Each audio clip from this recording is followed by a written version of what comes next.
ధాన్యం సేకరణలో transport lorry కాంట్రాక్టర్లు ఇబ్బంది పెడితే సహించేది లేదని రాష్ట్ర పౌర సరఫరాలు నీటిపారుదల శాఖ మంత్రి నల్లమద ఉత్తమ్ కుమార్ రెడ్డి హెచ్చరించారు. లారీల సమస్యను అధిగమించేందుకు జిల్లా కలెక్టర్లు అన్ని రకాల వాహనాలను ధాన్యం సేకరణకు మళ్లించాలన్నారు. హమాలీల సమస్యను అధిగమించేందుకు స్థానిక కూలీలను ఏర్పాటు చేయాలని చెప్పారు. గురువారం ఉమ్మడి నల్గొండ జిల్లా ధాన్యం సేకరణ సమీక్షకు హాజరైన ఆయన జిల్లా కలెక్టర్ ఛాంబర్లో శాసనమండలి చైర్మన్ గుత్తా సుఖేందర్ రెడ్డి, నల్గొండ జిల్లా ఇన్ఛార్జి మంత్రి, రాష్ట్ర ఎస్సీ అభివృద్ధి, గిరిజన సంక్షేమ శాఖ మంత్రి అడ్లూరు లక్ష్మణ్ కుమార్, రోడ్లు, భవనాలు, సినిమాటోగ్రఫీ శాఖల మంత్రి కోమటిరెడ్డి వెంకటరెడ్డిలతో కలిసి ఉమ్మడి నల్గొండ జిల్లా శాసనసభ్యులు, ఎమ్మెల్సీలు, ఇతర ప్రజాప్రతినిధులు, అధికారులతో ధాన్యం సేకరణపై ప్రత్యేక సమావేశం నిర్వహించారు. రబీ ధాన్యం సేకరణ వేగవంతం చేయాలని 10 రోజుల పాటు అన్ని రకాల లారీలు, వాహనాలను ధాన్యం సేకరణకు వినియోగించాలని జిల్లా కలెక్టర్లను ఆదేశించారు. హమాలీ, లారీల సమస్యలను అధిగమించేందుకు ప్రభుత్వం అన్ని చర్యలు తీసుకున్నదని జిల్లా కలెక్టర్లు, ఎస్పీలు ధాన్యం సేకరణలో భాగస్వాములైన అధికారులందరూ రానున్న వారం 10 రోజులు పూర్తి స్థాయిలో దృష్టి కేంద్రీకరిస్తే ధాన్యం సేకరణ ఇబ్బందులు లేకుండా సాగుతుందని అన్నారు. తెలంగాణ శాసనమండలి చైర్మన్ గుత్తా సుఖేందర్ రెడ్డి మాట్లాడుతూ, నాగార్జున సాగర్, మిర్యాలగూడ ప్రాంతంలో సన్నధాన్యం ఎక్కువగా వస్తున్నందున అక్కడ ఎలాంటి సమస్యలు లేవని, నల్గొండ, నకరేకల్, దేవరకొండ, తుంగతుర్తిలోని కొన్ని ప్రాంతాల నుండి ధాన్యం ఎక్కువగా వస్తున్నందున సమస్యలు ఎక్కువగా ఉన్నట్లు తెలిపారు. రాష్ట్ర రోడ్లు, భవనాలు, సినిమాటోగ్రఫీ శాఖల మంత్రి కోమటిరెడ్డి వెంకటరెడ్డి మాట్లాడుతూ, అత్యవసర సేవలు అందించే శాఖలు తప్ప తక్కిన శాఖల అధికారులందరినీ కొనుగోలు కేంద్రాలు, మిల్లుల వద్ద నియమించి ధాన్యం కొనుగోలును వేగవంతం చేయాలని, ఎక్కువ లారీలు అవసరమైన సెంటర్లను గుర్తించి అక్కడికి ఎక్కువ లారీలు పంపించి త్వరితగతిన ధాన్యాన్ని తీసుకువెళ్లే విధంగా చర్యలు తీసుకోవాలని సూచించారు. ప్రభుత్వ విప్ నకరేకల్ శాసనసభ్యులు వేముల వీరేశ మాట్లాడుతూ, ప్రణాళిక ప్రకారం లారీలను వినియోగించాల్సిన అవసరం ఉందని, అలాగే ధాన్యం లారీలను ట్యాగింగ్ చేయాలని సూచించారు. తుంగతుర్తి శాసనసభ్యులు మందుల శ్యామల్ మాట్లాడుతూ, కొనుగోలు చేసిన ధాన్యం త్వరితగతిన లిఫ్ట్ చేసి మిల్లులకు పంపించేందుకు ట్రాన్స్పోర్ట్ లారీల సమస్య లేకుండా చూడాలన్నారు. ఎమ్మెల్సీ నెల్లికంటి సత్యం మాట్లాడుతూ, తడిసిన ధాన్యాన్ని కూడా ప్రభుత్వం కొనుగోలు చేయాలని, మిల్లర్లు గ్రేడు తగ్గించి ధాన్యం కొనకుండా చూడాలని కోరారు. నాగార్జున సాగర్ శాసనసభ్యులు కుందూరు జైవిరెడ్డి మాట్లాడుతూ, ట్రాన్స్పోర్ట్ లారీల సమస్య లేకుండా, హమాలీల సమస్య లేకుండా చూడాలని, ఐకేపీ కేంద్రాలలో పనిచేసే హమాలీలనే మిల్లులలో కూడా ఉపయోగిస్తే బాగుంటుందని సూచించారు.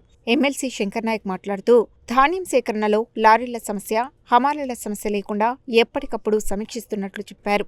భువనగిరి శాసనసభ్యులు కుంభం అనిల్ కుమార్ రెడ్డి మాట్లాడుతూ, ఈ సంవత్సరం రబీలో ఎక్కువ ధాన్యం వచ్చినందున సమస్యలు ఉత్పన్నమవుతున్నాయని, యాదాద్రి భువనగిరి జిల్లాలో పండిన వరి ధాన్యాన్ని గత సంవత్సరం జనగామ జిల్లాకు పంపేందుకు అనుమతించడం జరిగిందని, ఈ సంవత్సరం కూడా అలాగే అనుమతి ఇవ్వాలని కోరారు. యాదాద్రి భువనగిరి జిల్లాలో మూసీ నది నీటి వల్ల గట్టితాలు ఎక్కువగా వస్తున్నదని, దీనివల్ల మిల్లర్లు ధాన్యం కొనుగోలుకు విముఖత వ్యక్తం చేస్తున్నారని, అందువల్ల జిల్లాకు బాయిల్డ్ రైస్ కోటాను పెంచాలని కోరారు. గతంతో పోలిస్తే ఈ సంవత్సరం ఎకరాకు వచ్చే ధాన్యం దిగుబడులు పెరిగినందున ఆన్లైన్లో రైతులు 100 బ్యాగుల వరకు బుక్ చేసుకునే విధంగా వెసులుబాటు కల్పించాలన్నారు. దేవరకొండ శాసనసభ్యులు బాలునాయక్ మాట్లాడుతూ, దేవరకొండ నియోజకవర్గంలో ధాన్యం కోతలు ఆలస్యంగా వస్తాయని, అయితే ప్రస్తుతం జిల్లా వ్యాప్తంగా వచ్చిన ధాన్యాన్ని తమ నియోజకవర్గంలో ఉన్న అన్ని మిల్లులలో ఉంచినందున పూర్తి స్థాయిలో ధాన్యంతో నిండి ఉన్నాయని, అందువల్ల తమ ప్రాంతంలో వచ్చే ధాన్యాన్ని ఉంచేందుకు మిల్లులలో స్థలం అందుబాటులో ఉండేలా చూడాలని కోరారు. ఎమ్మెల్సీ కోటిరెడ్డి మాట్లాడుతూ, ధాన్యం కొనుగోలును వేగవంతం చేయాలన్నారు. మిర్యాలగూడ శాసనసభ్యులు బత్తుల లక్ష్మారెడ్డి మాట్లాడుతూ, ట్రాన్స్పోర్ట్ సమస్యను పరిష్కరించాలని, ధాన్యం వేగవంతం చేసేందుకు వ్యవసాయ శాఖ అధికారులను వినియోగించుకుంటే బాగుంటుందని, ధాన్యం సేకరణకు ఇతర లారీలను సైతం వినియోగించాలని సూచించారు. అంతకుముందు మంత్రులు నల్గొండ జిల్లా కేంద్రం సమీపంలోని బాలాజీ రైస్ మిల్లును ఆకస్మికంగా తనిఖీ చేసి ధాన్యం అన్లోడింగ్ ప్రక్రియను పరిశీలించారు. ఈ సందర్భంగా రాష్ట్ర రోడ్లు, భవనాలు, సినిమాటోగ్రఫీ శాఖల మంత్రి కోమటిరెడ్డి వెంకటరెడ్డి, రాష్ట్ర పౌర సరఫరాల శాఖ మంత్రి నల్లమద ఉత్తమ్ కుమార్ రెడ్డి, జిల్లా ఇన్ఛార్జి మంత్రి అడ్లూరు లక్ష్మణ్ కుమార్లు రైస్ మిల్లు ఓనర్తో, అలాగే హమాలీలతో ముఖాముఖి మాట్లాడారు. ఎక్కడి నుండి వచ్చారని అడగగా బీహార్ నుండి వచ్చామని చెప్పారు.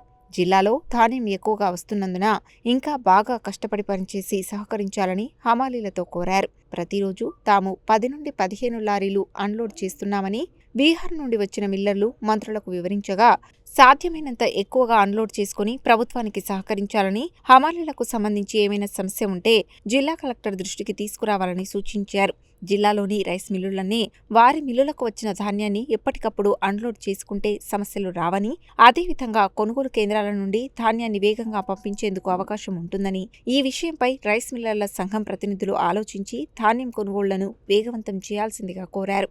రాష్ట్ర పౌర సరఫరాల శాఖ కమిషనర్ స్టీఫెన్ రవీంద్ర, నల్గొండ జిల్లా కలెక్టర్ బి చంద్రశేఖర్, సూర్యాపేట జిల్లా కలెక్టర్ తేజస్ నందలాల్ పవర్, యాదాద్రి భువనగిరి జిల్లా కలెక్టర్ అనురాగ్ జయంతి, నల్గొండ మేయర్ బుర్రి చైతన్య శ్రీనివాసరెడ్డి, 3 జిల్లాల ఎస్పీలు, పౌర సరఫరాలు తదితర శాఖల అధికారులు, ప్రజాప్రతినిధులు ఈ సమావేశానికి హాజరయ్యారు.